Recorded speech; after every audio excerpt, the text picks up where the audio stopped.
Very good morning to all of you. I am Dr. Niket Verma. I am an assistant professor in the Department of General Medicine here at AIIMS Bathinda. And I'll be speaking on a very important topic, that is approach to seizure disorders. It's an important topic for all the MBBS students who are attending, and I'll request the students at the back if they can please sit down quietly. And there's a lot of ruckus at the back. It's very disturbing for the speakers. The girls there at the back, please, if you can hear me,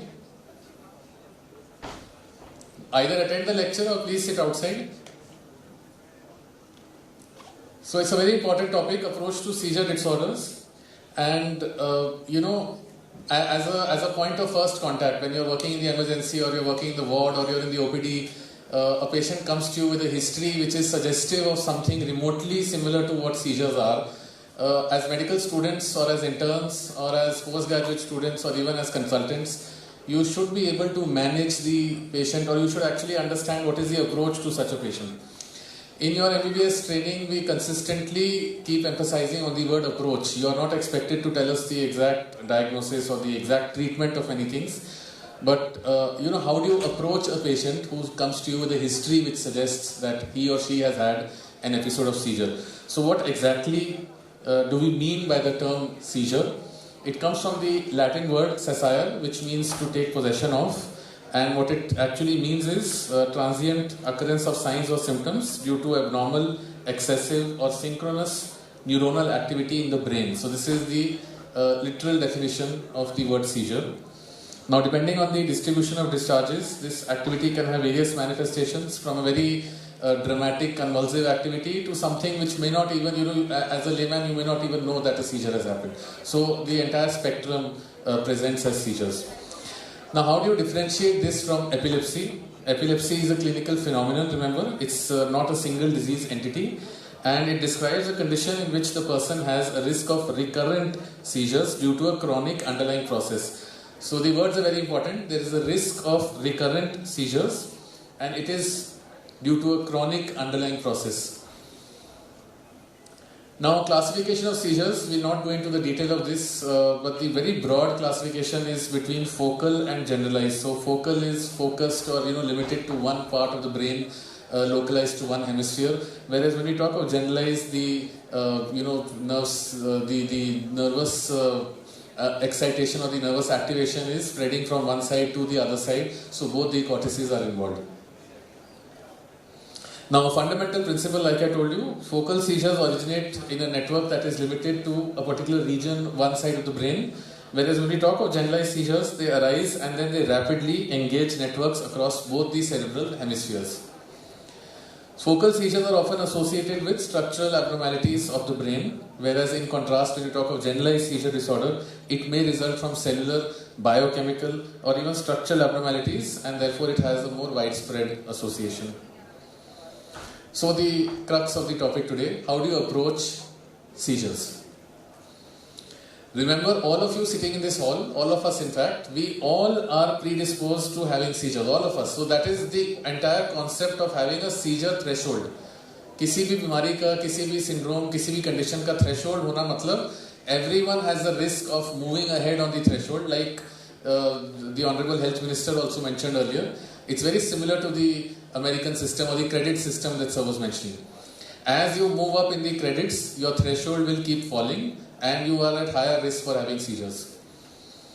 So this is a seizure susceptibility continuum. It's not a particular set point कि ये होने के बाद seizure होगा. It's a continuous or a continuum, and as you keep gaining credits or points in that, your chance of having a seizure increases. So medications हो सकते हैं, genetic factors हो सकते हैं, electrolyte abnormalities, sleep disturbances, infections, inflammation of the brain, or any injury to the brain from any cause. It can be hypoxic, it can be traumatic, and all of these can move you much ahead on the seizure continuum. On a cellular level, seizures, remember, start by the excitation of susceptible cerebral neurons, which leads to the synchronous discharge or across progressively larger groups of connected neurons. And then we have two important neurotransmitters that you all should know. Glutamate is excitatory, whereas GABA is inhibitory. So these are the two which are involved. So an increase in the excitatory neurotransmitters, a reduction in the inhibitory neurotransmitters, or any process that plays with the entire mechanism of excitation versus inhibition will again lead to a higher chance of having seizures.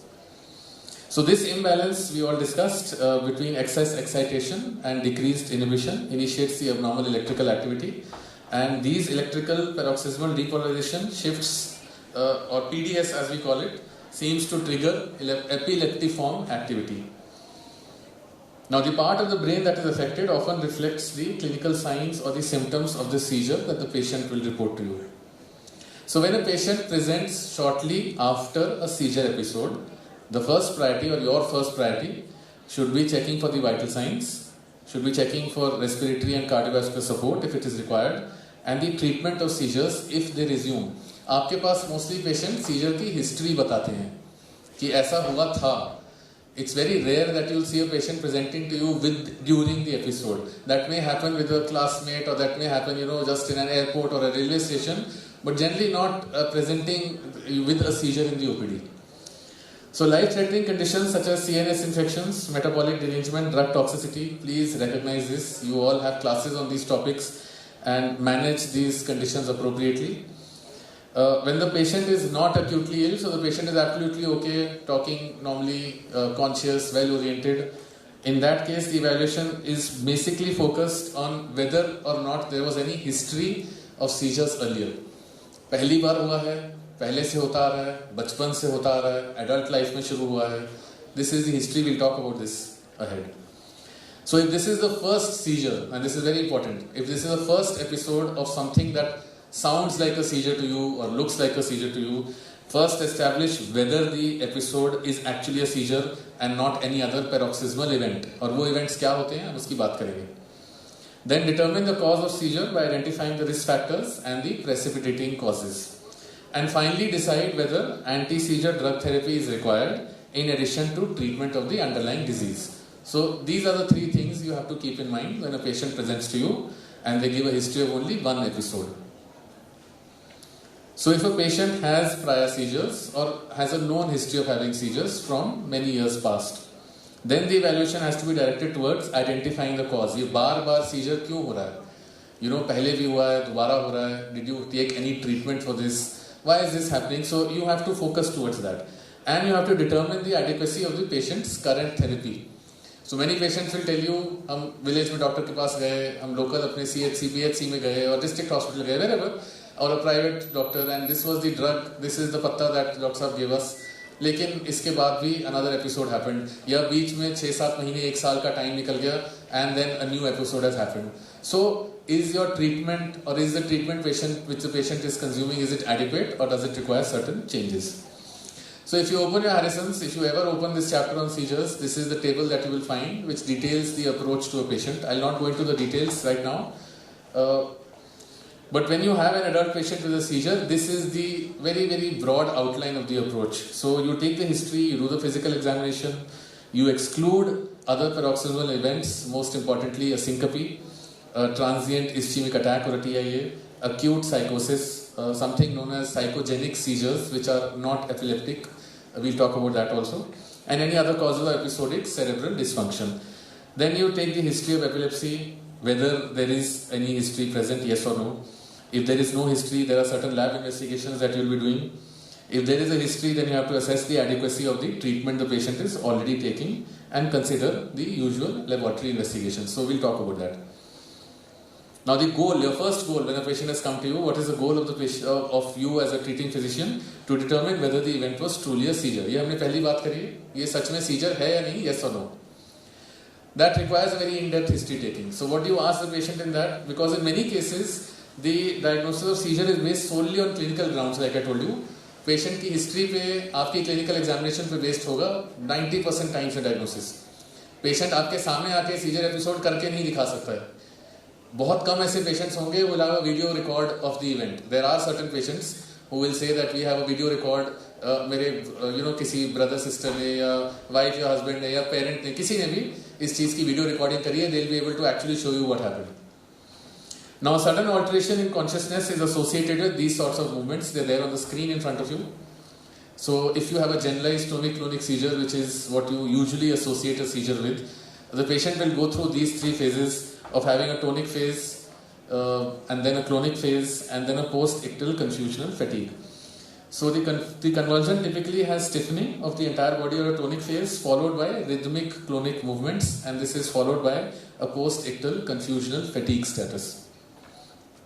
There may be a noise or a cry at the onset of seizure. Some patients describe an aura-like symptom which you normally read with migraine. Urinary incontinence, fecal incontinence may or may not be present. Tongue biting may be again present. And following a generalized tonic-clonic seizure, patients usually have some alteration of consciousness for a limited duration of time, which is referred to as a post-ictal confusional state.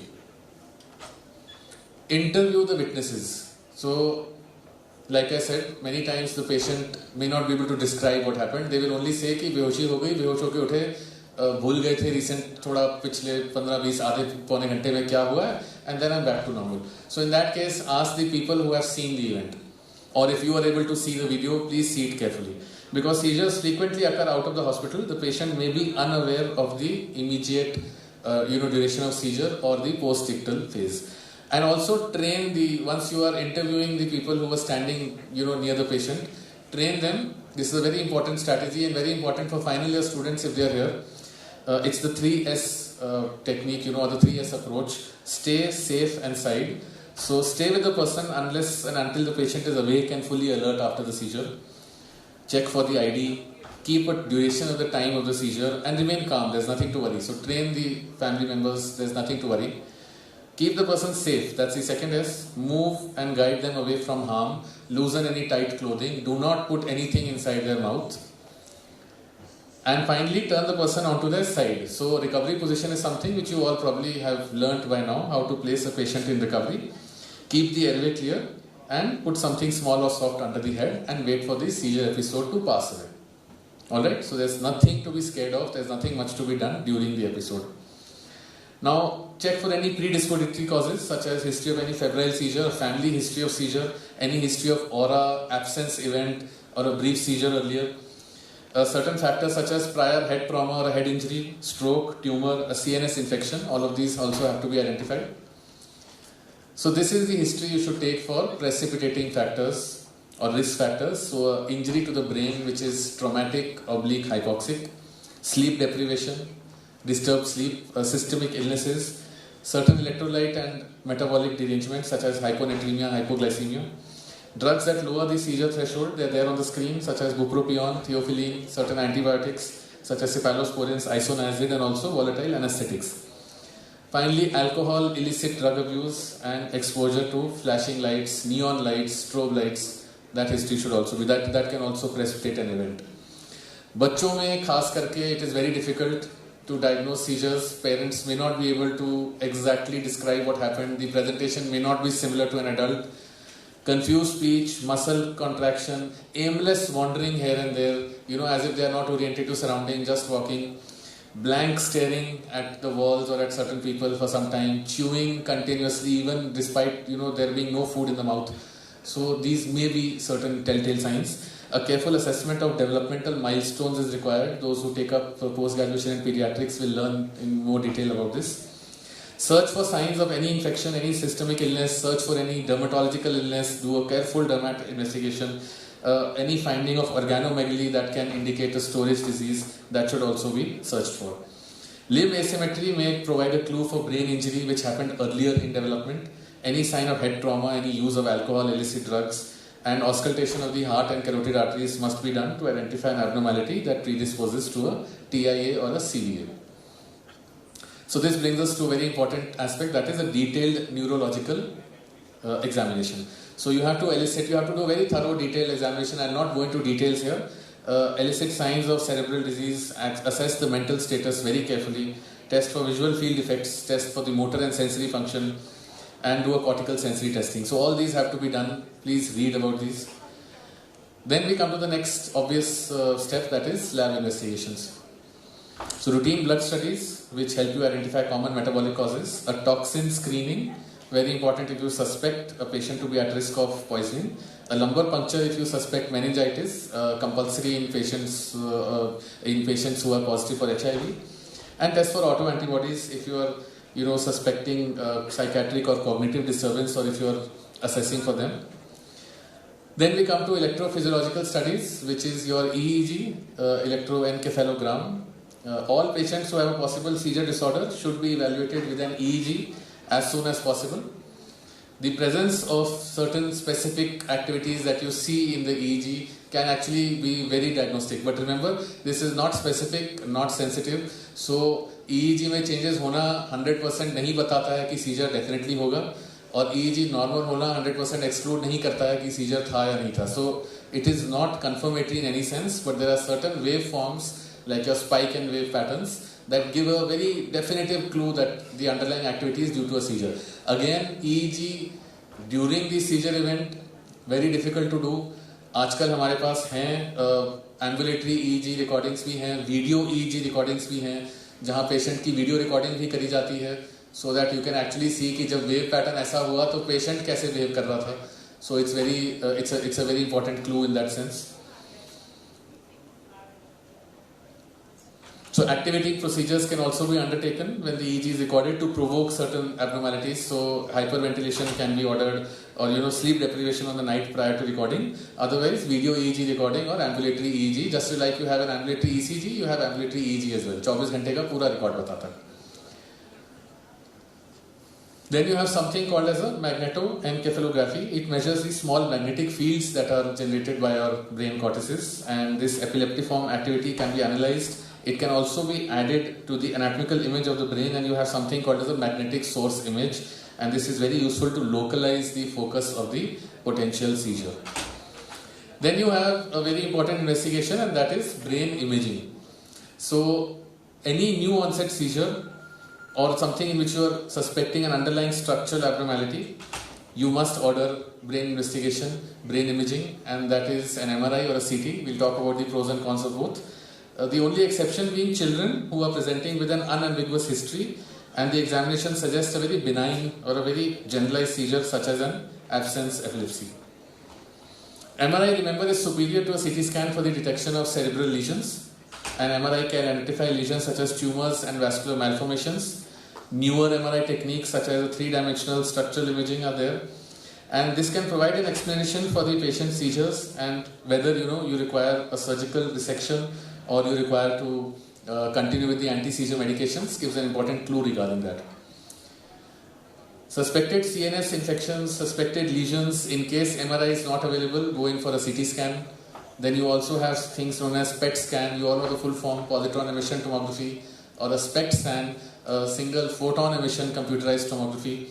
And these are also used to evaluate patients, especially those who are having medically refractory seizures. So monotherapy पे नहीं control हुए, cocktail therapy, you are giving 2 or more than 2 drugs, नहीं control हो रहा है. In that case, a PET scan or a SPECT can also be ordered. It's not commonly available everywhere, so it's not done on all patients. Then genetic testing is now an emerging, a part of the diagnostic evaluation. It may provide certain clues, especially in patients who are, who want guides for therapeutic options or additional unrevealing laboratory testing. आपने सारे lab tests करा लिए हैं, लेकिन आपको अभी तक कोई clue नहीं मिल रहा है. So in infants and children with epilepsy syndromes that are thought to have a genetic cause, this can be ordered again from specialized centers, and it may be considered in older patients also who report seizures that started from childhood and again which are medically refractory, and the clues or the lab investigations are not offering any clues. So what are the differential diagnoses for a patient who presents with seizures? We talked about syncopal events, we talked about TI and CVA, but also you can have valvular heart disease, cardiac arrhythmia, certain psychological disorders, metabolic disturbances such as delirium tremens, alcoholic blackouts, migraine, confusional status, special consideration in children like breath holding spells, migraine with recurrent abdominal pain, benign paroxysmal vertigo. So there can be multiple things when it comes to the differential diagnosis. The most frequent dilemma comes with syncope, and observation by the patient, by the doctor and by the bystander is something that can help you differentiate between the two. Remember, the characteristic of a seizure include the presence of an aura, presence of cyanosis, unconsciousness, motor manifestations lasting for more than 15 seconds, post-ictal confusion, like I told you, after the event has passed away, muscle soreness and sleepiness after the event. In contrast, a syncopal event is more likely if it was provoked by an acute pain or an emotional state and occurs immediately after standing up from a lying or a sitting position. So that is a higher chance it is a syncopal event. Patient often describes a very typical transition from consciousness to, आपने देखा है school assemblies में धूप में खड़े हुए बहुत लोगों को गिरते हुए, you've seen a syncopal event or a sudden shocking news or a very sad news, and that kind of an event is very different from what a seizure is. So there is tiredness, there is sweating, there is nausea, there is tunneling of vision, and it's a very brief lapse of consciousness. 10 या 15 second से कम होता है, and then the patient is again back to normal. Headache or incontinence usually suggests a seizure. You do not see this usually with syncope, and it's a brief period of convulsive. So a brief period of convulsive motor activity can actually present along with a syncopal event also.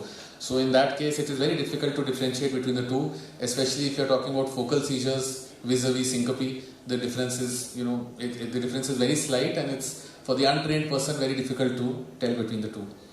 Now, rarely a syncopal episode can continue onwards to a full tonic-clonic seizure. So the evaluation has to focus on the causes for both the events, not one of them. And post-ictal symptoms can differentiate. So confusion, disorientation are typically much less prominent after a syncope. So this table is again there in Harrison's. I'll not go into details, but for the students who are here, you can read it, differentiating between seizure and syncope, the most common confusion between the two. Then we have a term called as psychogenic seizures. Now these are non-epileptic behaviors that resemble seizures. So remember, it is not epilepsy, it's not a seizure. It is resembling seizure, and it's part of something called as a conversion reaction. So it is precipitated by underlying psychological distress and side-to-side turning of the head, ictal eye closure, asymmetric shaking movements of the limbs, twitching of all four extremities without a loss of consciousness, and pelvic thrusting. These are seen more commonly with psychogenic rather than epileptic seizures. So this is the guide to differentiate. They often last longer than epilepsy, and they may wax or wane over minutes to hours, and like I said, it's part of a conversion reaction following psychological distress. Distinction is difficult on clinical grounds alone, and there can be diagnostic errors, so an EEG can be helpful in such a situation. Measurement of serum prolactin level is also beneficial. Remember, generalized seizures or focal seizures are accompanied with a rise in serum prolactin levels during the immediate 30 minutes post-ictal period. लेकिन हर जगह serum prolactin test करने की facility है या नहीं, that is questionable, but otherwise if it is there available, it can be of some help. So the diagnosis of psychogenic seizure does not exclude an actual seizure also. So because the two may coexist, so please keep that in mind.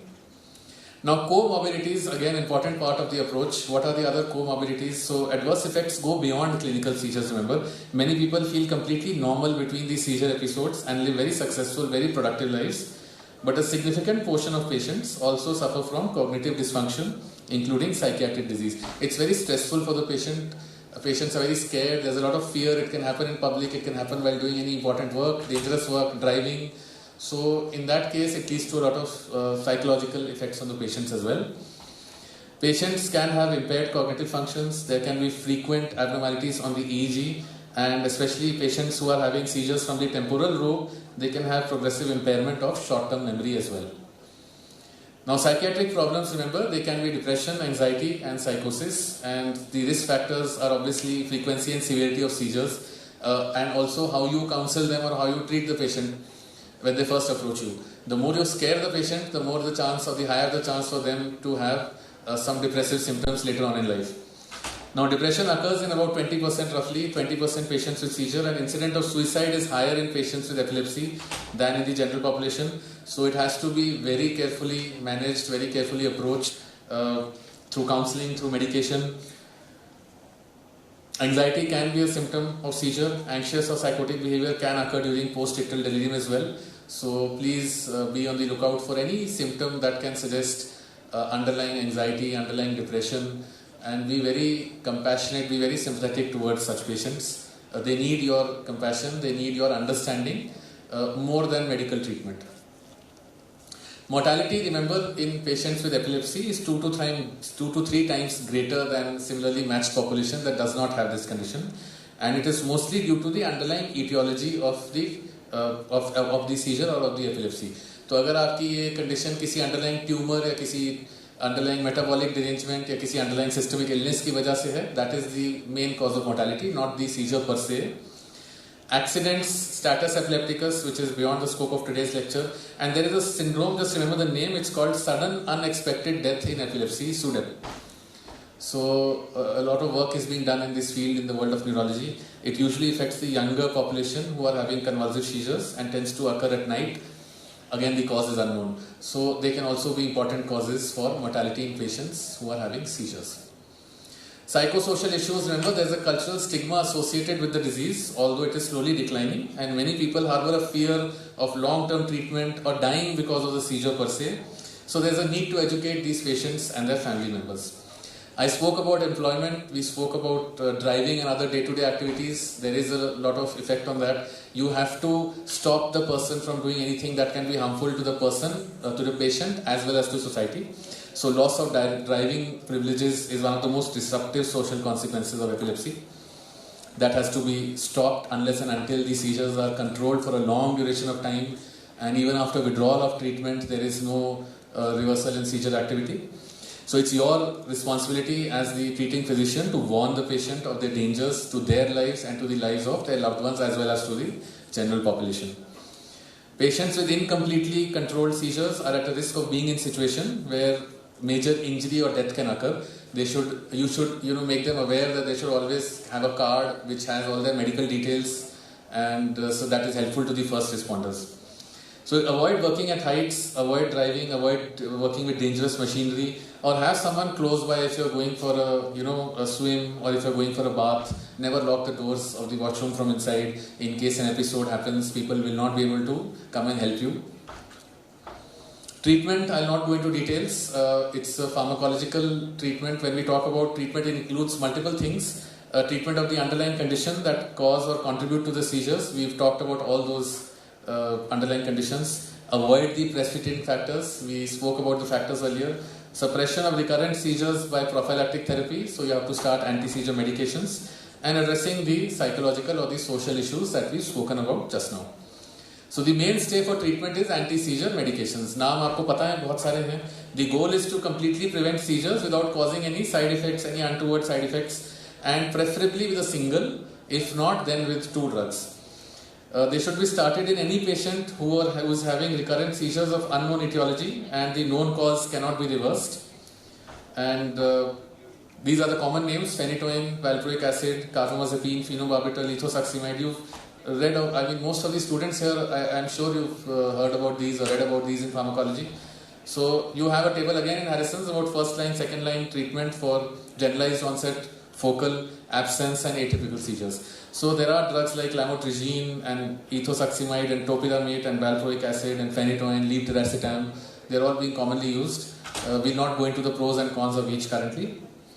An important advance has been the application of genetic testing. So we spoke about genetic testing earlier to find out the exact underlying cause. This is also important for individualized or personalized treatment, and that is what genetic testing is very helpful for. So there are certain mutations like the SCN2A or the SCN8A mutation that respond favorably to certain drugs and do not respond to certain drugs. Again, details I'm not going into currently. Overall, about 50 to 60%, so more than half roughly of the patients who had their seizures completely controlled with anti-seizure drugs can eventually discontinue therapy. अब ये कब discontinue करना है, कितने time के बाद, this is again open to a lot of questions. But generally what physicians follow or neurologists follow, if about 2 or 3 years have passed and seizures have not occurred with treatment, then you can start de-escalating and see whether the episode happens again. So almost half or more than half of patients can eventually discontinue therapy. Who is the patient who can discontinue? The best chances of discontinuing if you are completely seizure free for 1 to 5 years. There is only one seizure type. There is absolutely normal neurological examination. There is no family history of epilepsy, and the EEG is absolutely normal. Approximately 20 to 30 patients, 30% of the patients with epilepsy will continue having seizures despite your best efforts to find the perfect combination of anti-seizure drugs. In these persons, you can also, there is an academic interest in surgical treatment such as lobectomies or neocortical dissections or corpus calostomy. Again, more academic, more research oriented. Thank you so much for your patient listening. So I hope all of you have learned something about the approach to seizure. Thank you very much.